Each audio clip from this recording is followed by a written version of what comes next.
Welcome back to Cosmic Comics. Today I'm going to be looking at Marvel Team-Up Volume 1, Issue number 113, published in 1982. The title of this issue is The Resurrection of Edward Lansky, also known as Lightmaster. The character of Edward Lansky first appeared in Peter Parker, The Spectacular Spider-Man, Volume 1, Issue number 1, published in December of 1976. Lansky was Vice Chancellor of Empire State University in New York City and began his life of crime by hiring the Tarantula to assassinate the mayor in order to stop budget cuts to the university. At the same time, Lansky was also actively using the university lab to create his Lightmaster suit. In his next attempt to disrupt city government, Lansky, now calling himself Lightmaster, is defeated when Peter Parker attempts to short out the Lightmaster suit with an electrical current. The additional voltage causes the suit to transform Lansky into an unstable being of pure light. In order to survive, the Lightmaster must constantly be surrounded by light. He attempts to get his revenge on Spider-Man by luring him to a warehouse that he's filled with neon lights. New York's power system experiences a small blackout during the fight, and in the darkness, the Lightmaster disappears.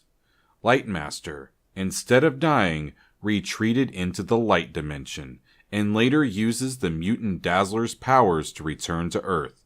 Lightmaster then possesses Dazzler's body, but is sent back to the light dimension by Spider-Man, who uses the Lightmaster's own machines to reverse the process he used to take over Dazzler. This leads us up to today's episode, Marvel Team-Up Issue number 113, where Lightmaster is looking to take over another light-based superhero in an attempt to return to Earth from the light dimension. The story opens with Spider-Man's spider senses beginning to tingle on his way to class. The source is an armored car with a Pegasus head for a logo, although really it just looks like a horse head. As soon as Spider-Man lands on the armored car, he's approached from behind by the head of security for Project Pegasus, Quasar. Spider-Man wants to know who he is, and for the third appearance in a row, Quasar's identity is freely given away.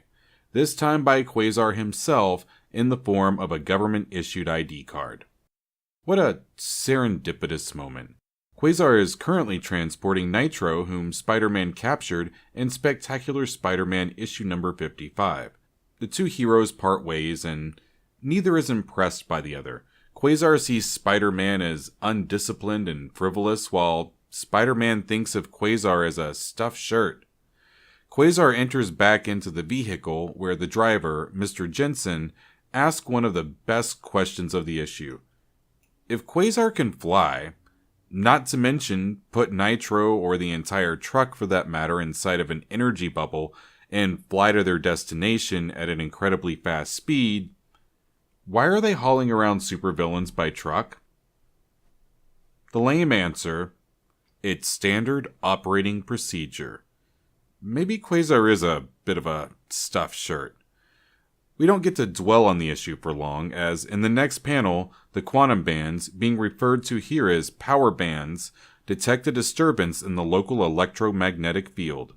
Quasar leaves to check out the disturbance, where we get to see his internal thoughts for a moment. We find out that he feels cooped up at the Project Pegasus, but stays for the job security, and he fears that he doesn't have the temperament to go out there and be a free agent. This makes sense for the character, as for all of his adult life, Wendell up to this point has always been a member of a large structured government organization. After college, he went into the army, and from there he trained to become a SHIELD agent. Then he was a member of SHIELD super agents, and finally a member of Project Pegasus. Quasar tracks the source of the energy to the Empire State University, where the electromagnetic disturbance is originating from underground. We then get a pretty exciting change in the character of Quasar and how he will be represented in the future. Up to this point, we've seen Quasar make bubbles and cages with his light energy and send out energy projectiles and blinding flashes of light, but this is the first time we see him making a shape of something in the real world out of the energy and then using that shape as a tool to accomplish his goals. It shows that the character and authors are beginning to think about the different ways the wristbands can be used.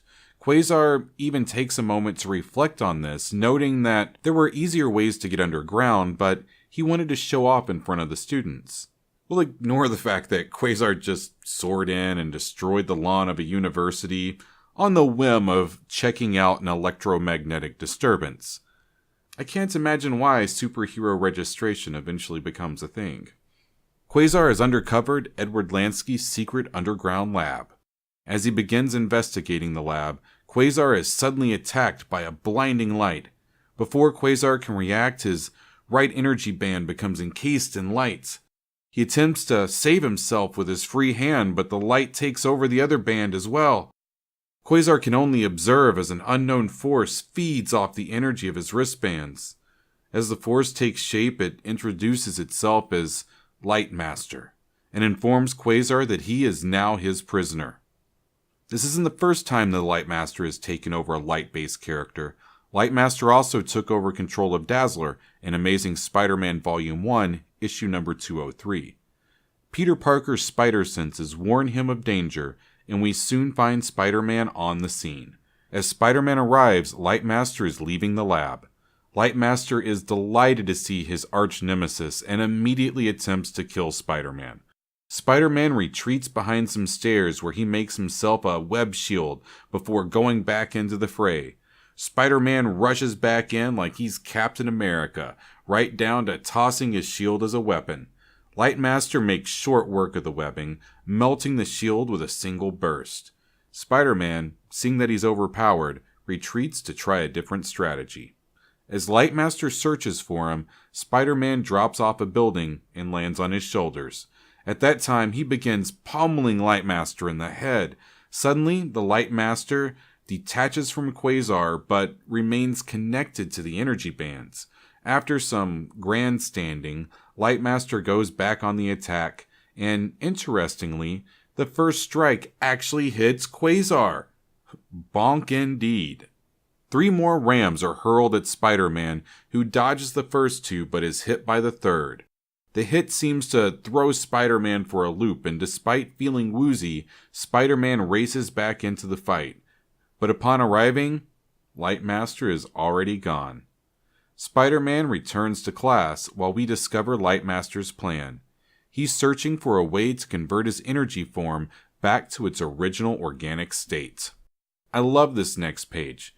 Lightmaster is ready to go. He's returned to Light Incorporated, to the location of one of his old labs.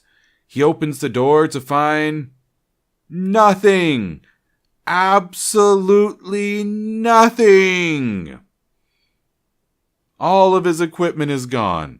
Lightmaster creates an axe made out of energy and proceeds to trash the place. He doesn't let his anger consume him for long. Soon he's taken to the skies in search of components to build the energy converter. He finds everything he needs at a small wholesale electronics store. As Lightmaster loads up on goods, Quasar begins to wake up and assess his situation. It's time for a showdown between Lightmaster and our favorite Master of Light, Quasar. Q forces Lightmaster out of the quantum bands and goes on the offensive, but Quasar's bolts of light only serve to make the Lightmaster stronger. It's Lightmaster's turn to go on the offense, and Quasar barely gets his shield up in time. Lightmaster claims to be using Quasar's own energy against him. In fact, the next panel, we learn that Lightmaster is drawing power from Quasar's shield, weakening him with every passing second. The shield crumbles and Quasar is once again knocked out, leaving Lightmaster free to use the quantum bands to finish hauling materials back to his lab. We return to an exhausted Peter Parker who wants to go to bed. Instead, he decides to grab a couple of polarized lenses for the road and check in on Quasar. At the underground lab, Lightmaster is making his final preparations to reverse the accident that led to him being a being of light. One of the bad ideas about using the same lab over and over again as a bad guy is that sometimes it makes you a little bit too easy to find. Upon seeing a glow upon the horizon, Spider-Man knows where to caper. Spider-Man swings in and sees Quasar on the floor. He then smashes Lightmaster's equipment. Bit of a dick move since Spidey doesn't know what's going on here, but his spider senses probably informed him. Lightmaster, so close to gaining his physical form, but being stopped by the guy who turned him into a being of light in the first place, is of course extraordinarily frustrated. Lightmaster splits into multiple guys, but Spider-Man is capable of avoiding them because the more guys Lightmaster creates, the less coordinated each individual becomes. This would be a good time for Quasar to wake up.